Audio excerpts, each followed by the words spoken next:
I made over $50,000 by avoiding this one ETF investing trap. And the crazy part is most investors don't even realize they're making this mistake. They think they're being smart. They think they're diversified. They think owning ETFs like VOO, VTI, QQQ, SPY, SCHD means their money is spread out and protected. But in many cases, it's not. So in this video, I'm going to break down the ETF trap most investors fall into. I'll show you how this mistake could quietly be bleeding money from your portfolio, and most importantly, how to fix it so your ETFs actually work together and help you build a lot more wealth over time. ETFs are one of the best tools ever created for regular investors. With one click, you can instantly own hundreds, if not thousands of companies, but the same thing that makes ETFs so easy is also what makes them so dangerous. Because most people buy ETFs based on the name, the past performance, or something they saw online. They see one ETF that tracks the S&P 500, another ETF that tracks tech companies, another one that pays dividends. So they start adding all of them into their portfolio. A little bit of VOO, a little bit of VTI, some QQQ, some SCHD, and eventually their portfolio looks diversified on the outside, but on the inside, it's not. It's like ordering 5 different meals at a restaurant, but every single plate comes out with the same chicken, the same rice, the same sauce.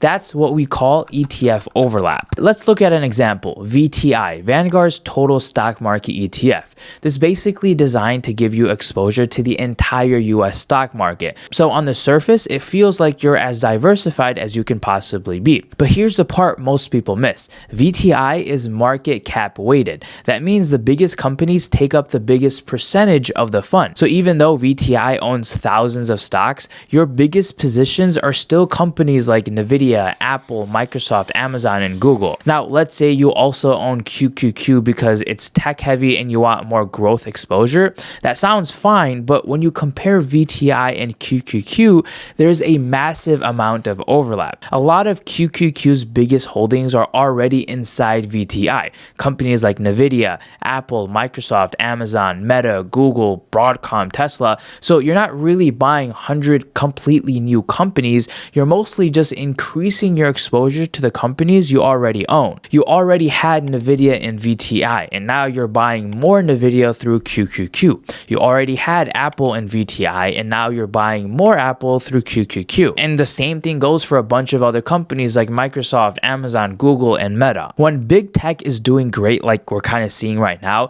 it's easy to be blinded by the returns because everything is going up. You don't really notice the overlap because your portfolio is crushing it. But sometimes the reason everything is winning is because everything you own is being driven by the same handful of companies: Nvidia, Apple, Microsoft, Amazon, Google. And when or if those companies start dropping all at the same time, your portfolio can get a lot harder than you expected. You probably already noticed this during the Iran war crash, or last year in April for the tariff crash last year. People's portfolio fell a lot. So you're not actually diversifying, you're just buying the same companies in different ETFs. Now, having overlap is not automatically bad. What's bad is blind overlap. Intentional overlap can actually be a strategy. For example, if you own VOO as your core ETF and then you add QQQ because you specifically want more exposure to tech growth, that can be a decision. You're not just adding QQQ because you think it gives you a more diversification. You're adding it because you purposely want more exposure.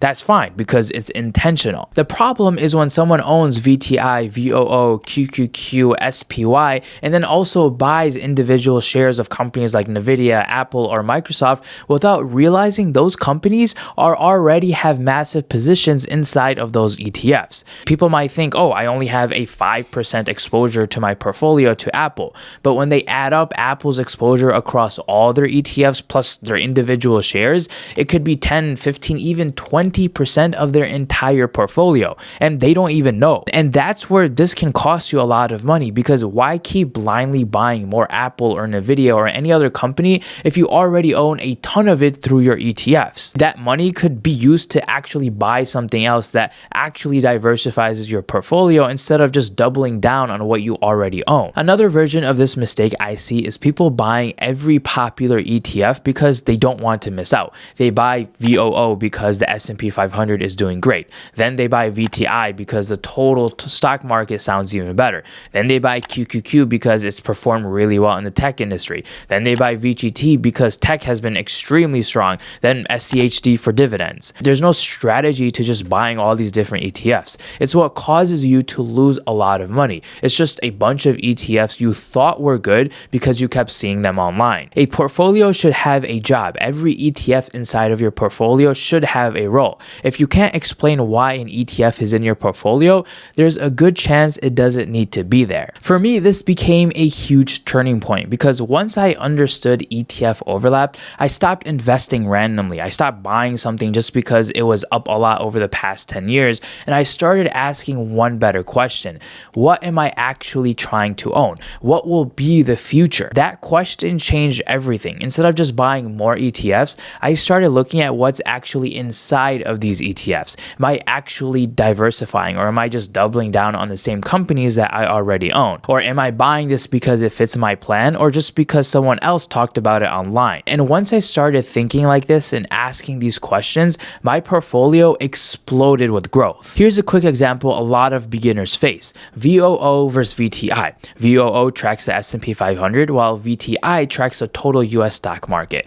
VTI sounds more diversified because it owns more companies, but when you look at the top holdings, they're nearly identical. Nvidia, Apple, Microsoft, Amazon, Google, Meta, Tesla, Berkshire Hathaway, all major holdings in both of those ETFs. That's because both are market cap weighted US stock ETFs. Now, VTI does give you more mid cap and small cap exposure, but the biggest drivers in the companies that move the ETFs are still very similar in both. And chances are you probably don't need both. Owning both might feel like two separate investments, but they're actually the same thing. So how do you fix this? 3 steps. First, write down every ETF you own and its purpose. VOO, core S&P 500 exposure.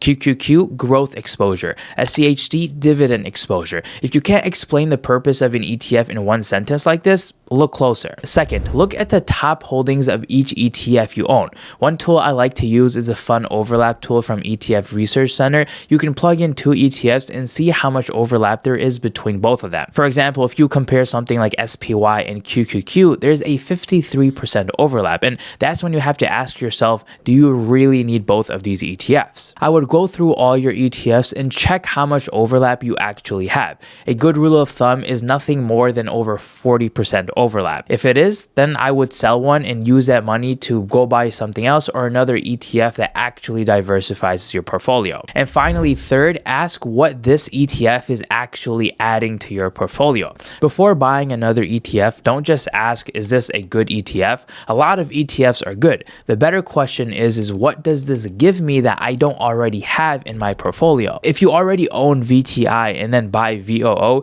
you have to ask what you're already adding, because VTI already owns the S&P 500. In most cases, you're just doubling down on the same large US companies. So you need to be clear on your plan. Are you intentionally trying to get more exposure to the same companies, or are you actually trying to diversify?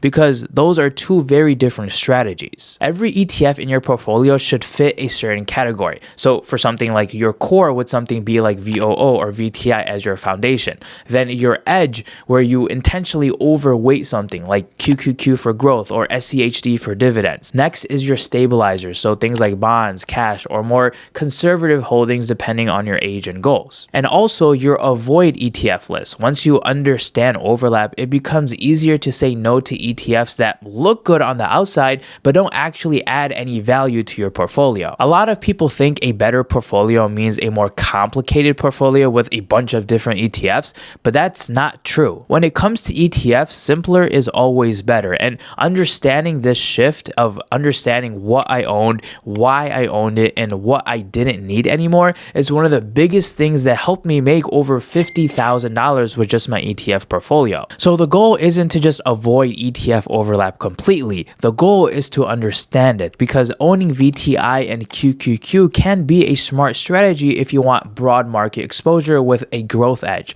And owning VOO and SCHD can make sense if you want S&P 500 exposure with a more dividend-focused companies. But owning ETFs like VOO, VTI, QQQ, SPY, and individual shares of like Nvidia or Apple without knowing how much overlap you actually have, that's when things can get very dangerous. Because at that point, you're not really building a portfolio anymore. You're just stacking the same companies in different names. So check your portfolio, make sure every ETF has a real job, because you might think you're diversified, but you might just be buying the same 5 companies over and over again. I'll also link the ETF overlap site I use down below, so hopefully that can help you guys out as well. If you want some free stocks, the brokerage I use is giving away some stocks just for signing up. I think it's like up to $1,000 in free stocks. So if you want some, I'll put the link to that down below as well. Remember, subscribe for more investing and ETF breakdowns, and I'll see you on the next one.